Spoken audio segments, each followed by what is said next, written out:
sagad-sagarin ko na. So topic naman, may mga nagtatanong kasi yung sistema sa derby. So alam ko nakagawa na ako nitong, hindi ko alam kung ano yung nagawa ko na sa yung sistema sa derby. So yung para na rin to doon sa mga bago pa lang na nanonood, paano ba yung ngayon magde-derby na. Ako yung sistema ko, ang sinasabi ko lagi, kanya-kanya tayo ng sistema. Merong magastos, merong hindi. Pili lang kayo kung saan angkop nyo sa inyo. Kung meron kayo pambili ng mga gamot, ng maraming gamot, so bili tayo kung talagang sabi ng nagtuturo sa inyo, ganito yung maganda. So ako, ang lagi kong sinasabi, sa herbal ako nagpo-focus. Nagbibigay din ako ng mga, nagsusubo din ako ng mga gamot. So alamin natin to kung ano tong mga to. So ang ginagawa ko, pag-usapan muna natin yung pagpapalipad sa mga ibon. Ngayon, hindi pa ako nagte-training. Wala pang training. Ito, medyo ngayon pa lang gumaganda-ganda yung panahon. Hindi pa ako nakakapagtos. Kakabakuna ko lang nung isang araw. Siguro 2-3 days pwede ko nang paragingin uli yung mga ibon. So kung Monday o Tuesday pwede na ako magtos. Maganda yung panahon. Magtotos na ako ng 20 kilometers. Lagi ko lang itinutos, bukawi lang ako. Tamad ako wala pa nga bago pa lang dumating sa Philippine Arena. Dito lang, bungad lang ako, doon lang ako nagtotos. So magtotos ako doon ng mga 1, 2, 3 tos, ganun, 2. Tapos dito naman sa kabila, paanggat, o 1, 2. Ganun lang yung ginagawa ko dati. Tapos kung nasaan yung club, diretso na ako sakay. Kung nasa Gapan na sila, San Leonardo, diretso na yung mga ibon, diretso na sakay sa club yun. Pagka nakapagtos na ako ng ganun. So yun yung ginagawa ko laging sistema. Okay naman sa akin. Yung pagpapalipad muna, yung pag-usapan natin sa mga ibon. So ako, ngayon, sa pagpapalipad sa akin, walang kaso. Kung paliparin ko sila ngayon ng 1 oras, tapos hapon 1 oras, tapos kinabukasan umaga ko lang sila papaliparin 1 oras, okay, hindi ko kailangan sila paliparin lagi ng isa o tadtarin ko agad sila ng raging, wala pa naman yung training. Yun yung ginagawa ko. Ang tendency kasi ng mga ibon na batak na sa raging, kaya nga ang sinasabi ko lagi, isang pagkakamali tapos na. Kailangan timing din sa mga ibon natin. So ako ganyan, nagpapa-raging ako pagka nagte-training na sa club, o pwede na ako mag-training pwede na ako magpalipad ng 1 oras sa umaga, pwede na ako magpalipad ng 1 oras sa hapon. Tapos ganun lang, 1 oras sa umaga, 1 oras sa hapon. Pero ngayon, mga nagdaang panahon, hindi ako nakakapagpalipad. Makakapagpalipad ako pagka nakita ko maganda panahon. Nagpapalipad ako kahit kung kaya nila na 1 oras, o pagka 1 oras sila, okay na sa akin yun. 1 oras, 1 araw, pwede na sa akin yun. Hindi ko kailangan na durugin yung katawan nila kakalipad ng kakalipad. Wala pa naman talaga yung race na sinasabi. So ako ngayon, nasa 100, let's say, sabihin natin, nasa 100 kilometers na yung, nagkakarga na ako sa truck. Ganun pa rin ang raging ko. Nagbabawas naman ako ng araw, ng lipad nila. Kunyari, ang lipad ko, nagpapa-raging ako Lunes, Martes, tapos Miyerkules ng umaga lang, hapon wala nang lipad. Minsan ang ginagawa ko, wala na talagang lipad ng Miyerkules. Tapos Huwebes, datingan nila, dadating sila ng Huwebes umaga, sa hapon nun lilipad uli sila, o tanghali, hapon lilipad sila ng hapon ng 1 oras. Kung tanghali kaya nila 20-30 minutes, okay lang. Tapos hapon 1 oras. Tapos Huwebes, Biyernes uli, lipad uli sila umaga at hapon. Tapos Sabado, pwede ko silang paliparin ng Sabado ng umaga, kusang raging lang nila. Tapos pagka gusto na nilang baba sila. So pahinga na nila yun.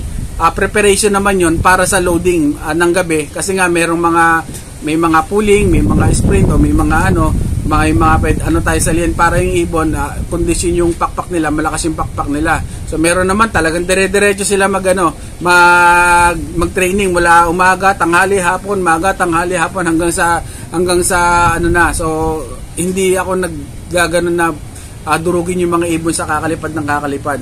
Yung mga ibon naman pagka yan mga yan 30 minutes, 40 minutes lang lumilipad. Nung nalagkalagay bandera, kaya naman nila hanggang 3 oras pa, 4 na oras kung pepersahin mo silang lumipad. Yung pa kayang nando sila sa nasa release side sila na kailangan nilang lumipad o umuwi dahil pipilitin talaga nilang umuwi. So kayang-kaya nila.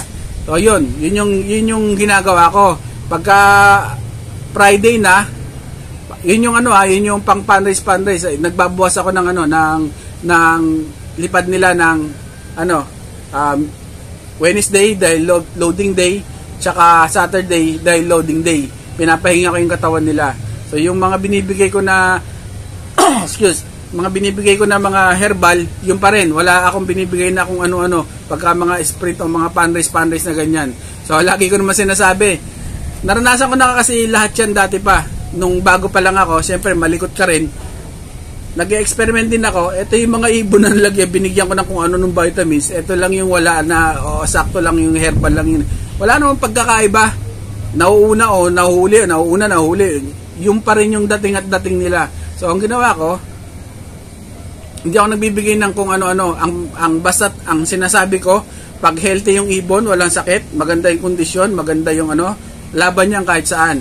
Kahit yung mga ibon ninyo, pagka healthy yan, hindi nyo kailangan ng pampaano ba yung gamot? Yung isa lang yung mga vitamins, tumutulong lang yun sa katawan ng mga ibon natin, tumutulong para maging healthy sila. Healthy naman yung ibon mo. So, ang iniisip kasi ng karaniwan, pag bibigyan nito para magiging super saiyan o magiging lalakas pa to ng lalakas, parang ganon. So, wala namang ganon na gamot. Kung meron lang, di sana bumili na rin ako kahit ang mga patak-patak lang para makapagpa-champion. Di sana lahat maraming bumibili ng ganoon. Pero nakikita naman natin iba't ibang tao yung mga nagcha-champion, mapa big time, mapa small time, iba't ibang tao yung mga nanalo. So yun na yun. Yun yung sistema ko sa pagpapalipad sa sprint o mga fundraise. Ang lagi ko naman sinasabi, bloodline at bloodline pa rin ang magdidikta. Mag-invest kayo sa bloodline, wag sa mga gamot. Yung bloodline kasi may mga middle distance at yung mga long distance nandito na yan sa loob ng katawan nila, nasa utak na yan nila na ito yung talaga yung lipad ko. Pagdating ng dulo, dito ako bibilis. Karaniwan sa mga long distance bird kasi sustain o nami-maintain nila yung speed nila sa malayo. So kaya sila yung pag mapapansin mo, sila yung pag malayo na bumibilis na sila kasi nga yung iba bumabagal na kasi sila nagme-maintain lang. So yun. Derby, bago mag-derby, yun yung ginagawa ko, mga sprint, mga ganon. Tapos, ito pala guys, isa pa. 2 weeks bago mag-derby, hanapin nyo yung mga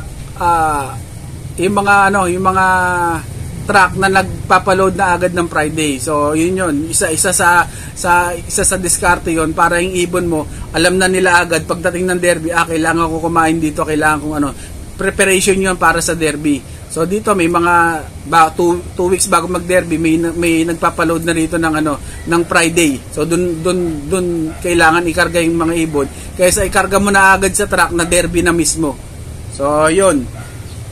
Sa derby naman ang sistema na ginagawa ko sa pagpaparaging bago mag-derby, Monday raging, Tuesday, Wednesday, Thursday, 4 na araw, raging sila.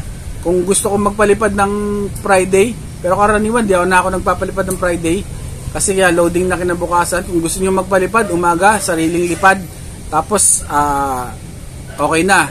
Kasi ang sistema na iisip ng karaniwan, pag nasa truck lang yan, magpapahinga lang yung mga ibo, wala naman sila gagawin para doon na sila mas stress sila sa truck kasi nga yung una, pangalawa, pangatlong loading, yan yung marami ang naglo-load, talagang super siksikan, kaya kailangan yung ibon mo kondisyon o kalma lang siya. Pag sinanay mo sa training box na yan, dapat ang ibon kalmado lang, hindi yung parang laging galit, nakikipag-away lagi. So yun. So, kailangan yung preparation na yan, alam din natin yon. So, yung susunod naman yung ito na yung yung sa pagpapalipad sa derby, 'di ba? Lunes, Martes, Miyerkules, Huwebes, lipad, raging sila. Tapos Friday ng gabi loading. Tapos pagka Saturday, Sunday ang release. So, dumating yung ibon ng Sunday. Pagdating ng Sunday ng ibon, hindi ko pa sila pinapalipad. lahat halos ng mga pansier alam to na yung dapat yung ibon magpahinga sila ng Sunday at ng Monday. Sa Monday pahinga pa rin sila ng Monday. So yun, yung iba late darating, so kasama na sila dun sa mga magpapahinga. Tapos Tuesday, guys, ito lang yung ginagawa kong sistema, sinishare ko lang sa inyo. Yung Tuesday, kusang lipad na nila yon. Lilipad sila ng kusa, tapos balik. Tapos sa hapon, pino-force fly ko na sila ng 1 hour. Tuesday, Wednesday, tapos Thursday. Parang 2.5 days sila na kailangan lumipad ng umaga at hapon. Friday uli, loading day, pahinga sila. So, ang ginagawa ko naman, ano naman yung binibigay mong supplement para sa mga ganyan? So ako, herbal talaga. Pag marami akong ibon, talagang diretso herbal. Yung iba, ay, hindi totoo yan. Ganito, wala. Hindi ko kaya kailangan na paniwalain. Kasi meron bawat pansier. So, yung sinasabi ko sa inyo, irespeto natin kung ano yung mga sistema ng, kung hindi mo gusto to, wala namang problema. Doon ka dun sa may alam mong hiyang sa nananalo. Kaya lang karaniwan, doon sa mga maiingay sa maiingay sa pag-iibon, sila yung mga pansier na walang gaanong napatunayan sa pag-iibon. So, subok ko na yan. Yung mga maiingay na nagmamagaling na kung ano-ano yung pinagsasabi, kala mo dami na patunayan. Sila yung mga mga nanalo ng 19 kopong-kopong o 1996, 2000 nanalo isang beses, tapos di na nasundan, nanalo ng 2001, nanalo uli ng basta malay mga at least 3-4 na taon pagitan bago sila yung maingay. So tayo tahimik lang kung ano yung sistema na ginagawa natin. So yun lang yung gagawin natin, yun yung lang tinuturo ko sa inyo. What's up mga kaibon? Please like, share, subscribe, and don't forget to hit the notification bell down below para ma-notify kayo sa mga bagong videos na